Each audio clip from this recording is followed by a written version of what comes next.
Hello, नमस्कार दोस्तों। मैं करिश्मा शुक्ला आपके अपने यूट्यूब चैनल मास्टर क्लब पर स्वागत करती हूँ। आज हम इस वीडियो में मासा यानी कि एससीएफ के बारे में जानेंगे कि मासा होता क्या है, मासा के सवाल कैसे होते हैं और मासा को क्या कहते हैं, मासा का अर्थ क्या होता है, मासा के सवाल किस किस विधि से किए जाते हैं। आज हम इस वीडियो में संपूर्ण डिटेल के साथ में आपको बताएंगे।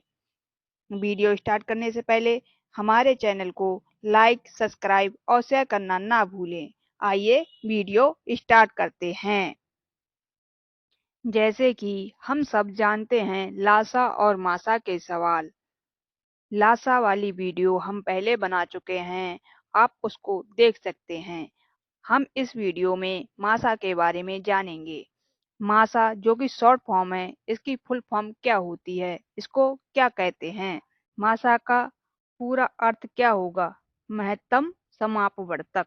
ठीक है, इसको हम हिंदी में महत्तम समापवर्तक के नाम से जानते हैं।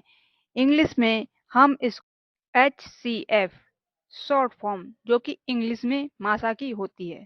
ठीक है, इसकी फुल फॉर्म इसको हम क्या कहते हैं? हाईएस्ट कॉमन फैक्टर के नाम से जानते हैं। मासा अर्थात सबसे बड़ी संख्या होती है जो ए तथा बी दोनों को विभाजित कर सके। ठीक है, दो संख्याएं होंगी, दो संख्याओं को कोई एक ऐसी संख्या होगी जो दोनों को काटेगी। ठीक है, उसी को हम मासा बोलते हैं। नोट: मासा को दो विधियों के द्वारा हल किया जाता है। नंबर एक, अभाज्य गुणनखंडों की विधि। इस विधि के द्वारा हम सॉल्व करते हैं मासा को। ठीक है, और सेकंड विधि जो है वो है भाग विधि। ठीक है, हम इन दो विधियों के द्वारा मासा को ज्ञात करते हैं, हल करते हैं, निकालते हैं। ठीक है, अब जो एचसीएफ है, एचसीएफ की पहचान क्या है? दो या दो से अधिक संख्याओं का एचसीएफ सबसे बड़ी संख्या है जो उनमें से प्रत्येक को सटीक रूप में विभाजित करता है। ठीक है, मासा वह बड़ी से बड़ी संख्या है, जितनी भी आपकी संख्याएं हो उनको काटकर निकालता है। ठीक है, वही आपका मासा कहलाएगा। आइए आगे चलते हैं। जैसे कि हमने पहला क्वेश्चन लिया है, 4 और 5 का महत्तम समापवर्तक ज्ञात करें। हम इसको किस प्रकार ज्ञात करेंगे? आइए चलते हैं। 4 और 5 का मासा हम गुणनखंड विधि के द्वारा निकालेंगे। जैसे कि हमने सवाल को लिख लिया है, हल करना है 4 और 5 का मासा गुणनखंड विधि द्वारा। ठीक है, जैसे 4 के गुणनखंड, पहले हम 4 के गुणनखंड को निकाल लेते हैं।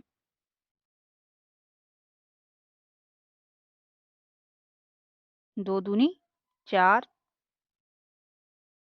2 एकम 2 और 1 एकम 1। ठीक है, 1 एकम 1 होता है। ठीक है, 1 ही आएगा।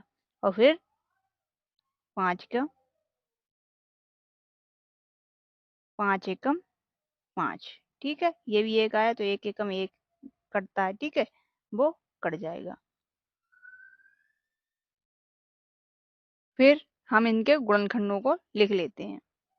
4 के गुणनखंड क्या है हमारे? 2 गुणा 2 गुणा 1। ठीक, ऐसे ही 5 का गुणनखंड लिखना है हमें, 5 गुणा 1। ठीक है, अब हमें निकालना है मासा। मासा कैसे निकालेंगे?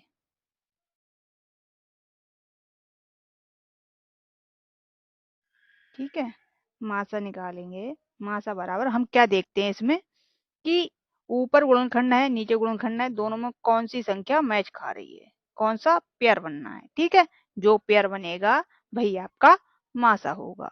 इसमें क्या एक का पेयर बनना है तो आपका एक मासा। ठीक है, इसका आंसर एक निकलेगा, एक आपका मासा है। ठीक है, अब जैसे कि 8 और 12 का महत्तम समापवर्तक क्या होगा, हमको हल करना है।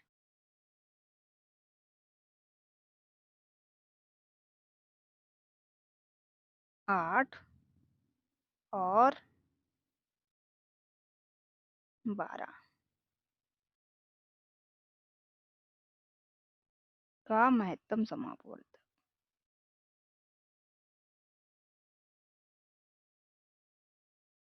माशा गुणनखंड विधि द्वारा।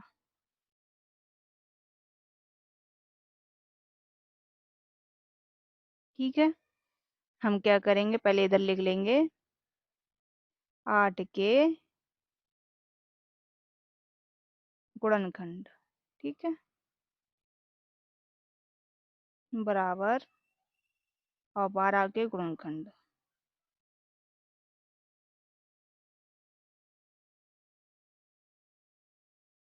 ठीक है, हम पहले क्या करते हैं, 8 के गुणनखंडों को निकाल लेते हैं।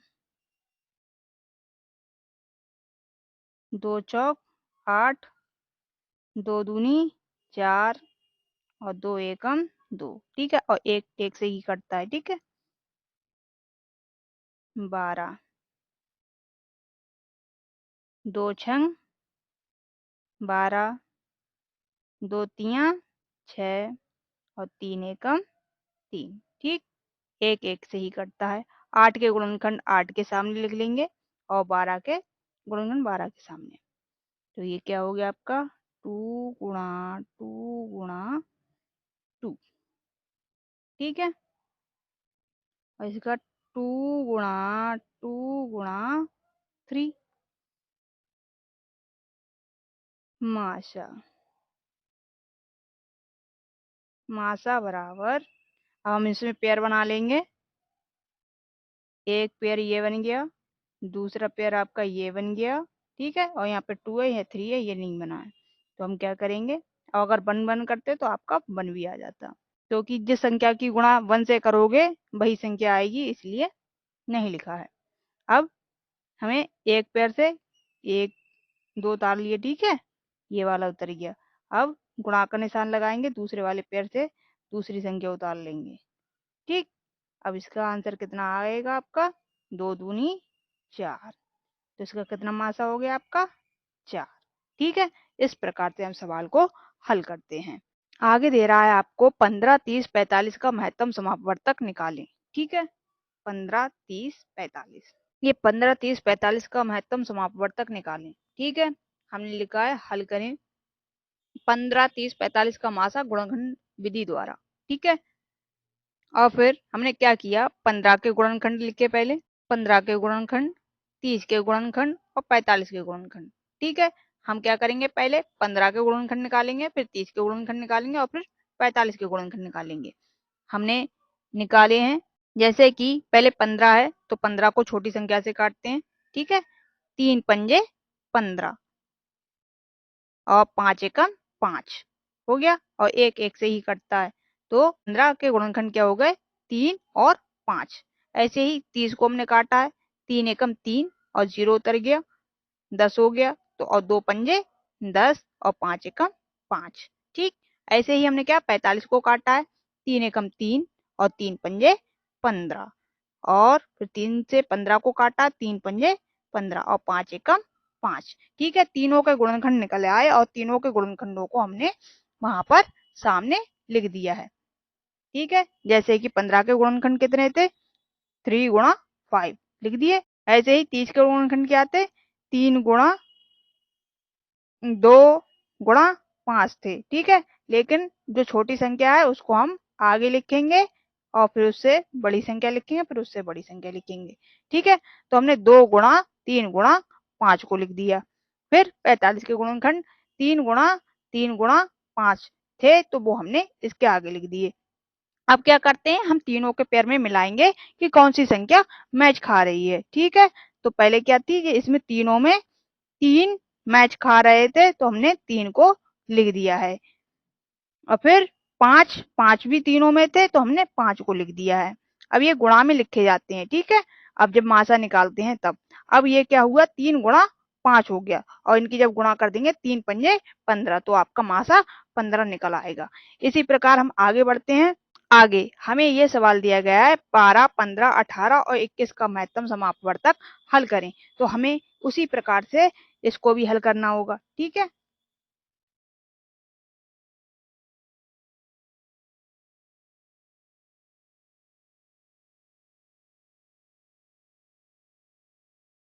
लिख लेते हैं यहाँ पर 12 के गुणनखंड। बराबर 15 के गुणनखंड 18 के गुणनखंड और 21 के गुणनखंड।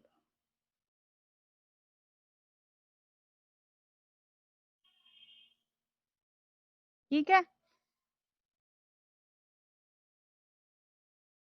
अब हम क्या करेंगे, एक पेज और ले लेते हैं जिसे हम उस पे हल करके दिखा सकें। हम लिख लेते हैं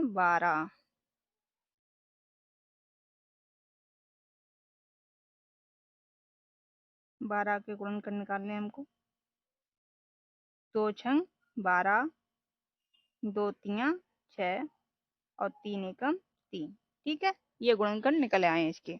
12 था, 15 के, 18 के, 21 के। 15, 18, 21, 15, 18 और 21। ठीक है, हम इन चारों के गुणनखंडों को निकालेंगे उसी प्रकार। ये हो गया आपका 3 पंजे 15, 5 एकम 5, 2 नेम 18, 3 तियां 9, 3 एकम 3, 3 सत्ते 21 और 7 एकम 7। ठीक है, अब इनके जो गुणनखंड निकले हैं इनको हम 12 के गुणनखंड क्या है, 2 गुणा 2 गुणा 3, 2 गुणा 2 गुणा 3। ठीक है, ऐसे ही 15 के गुणनखंड लिखने हैं हमें, 3 गुणा 5, 3 गुणा 5। ठीक है, ऐसे ही हमें 18 के गुणनखंडों को लिखना होगा। कितने आए हैं, 2 गुणा 3 गुणा 3, 2 गुणा 2 गुणा 3। ठीक है, ऐसे ही हमें 21 के गुणनखंडों को लिखना है, 3 गुणा 7, 3 गुणा 7। अब इसका हम निकाल लेंगे माशा बराबर। अब हमें क्या करना है, ये आपके हैं 4। ठीक है, 1 2 3 4, 12, 15, 18 और 21। ठीक है, अब इनके गुणनखंडों में कौन सी संख्याएं, जो भी संख्या मैच खा रही हैं उनको हम नीचे गुणा में लिखेंगे। ठीक है, तो देखिए कौन सी संख्या मैच खा रही है तीनों चारों में, ये 3,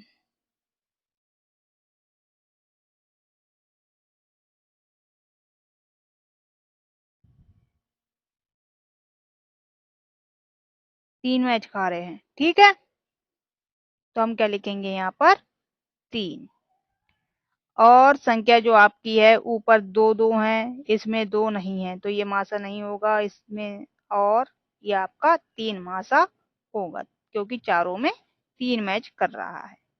ठीक, इस प्रकार से हम मासा के सवालों को हल करते हैं जो कि गुणनखंड विधि द्वारा हल किए जाते हैं।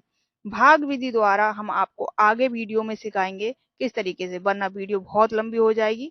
ठीक है, और ऐसी ही वीडियो पाने के लिए हमारे चैनल को लाइक, सब्सक्राइब और शेयर करना ना भूलें। Thanks for watching my video.